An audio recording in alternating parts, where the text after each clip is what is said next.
பதிவு செய்யலாம். சென்னை வேளச்சேரி நூறடி சாலையில 61 வயது மூதாட்டி ஒருவர் ரத்த காயங்களோடு அங்கு இருந்திருக்கிறார். பொதுமக்கள் அவரை மீட்டு கைலாப்பேட்டை அரசு மருத்துவமனைக்கு சிகிச்சைக்காக சேர்த்திருக்கிறார்கள். அங்கு பரிசோதனை செய்த மருத்துவர்கள் அவர் பாலியல் வன்கொடுமை செய்யப்பட்டிருப்பதாக காவல்துறைக்கு தகவல் தெரிவித்திருக்கிறார்கள். அதன் அடிப்படையில் வேளச்சேரி போலீசார் விசாரணை மேற்கொண்டு வடமாநில நபர் உட்பட இருவரை பிடித்து விசாரணை மேற்கொண்டு வருகிறார்கள்.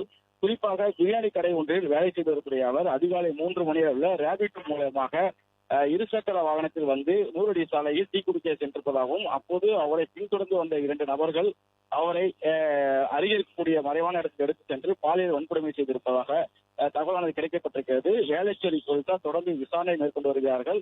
தொடர்ந்து சிகிச்சையில் எடுக்கக்கூடிய அவரிடம் மருத்துவர்களும் போலீசாரும் விசாரணைகள் மேற்கொண்டு வருகிறார்கள்.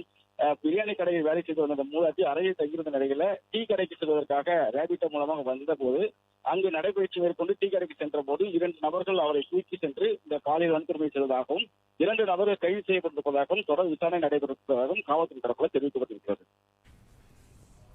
விவரங்களுக்கு நன்றி கதிரவன்.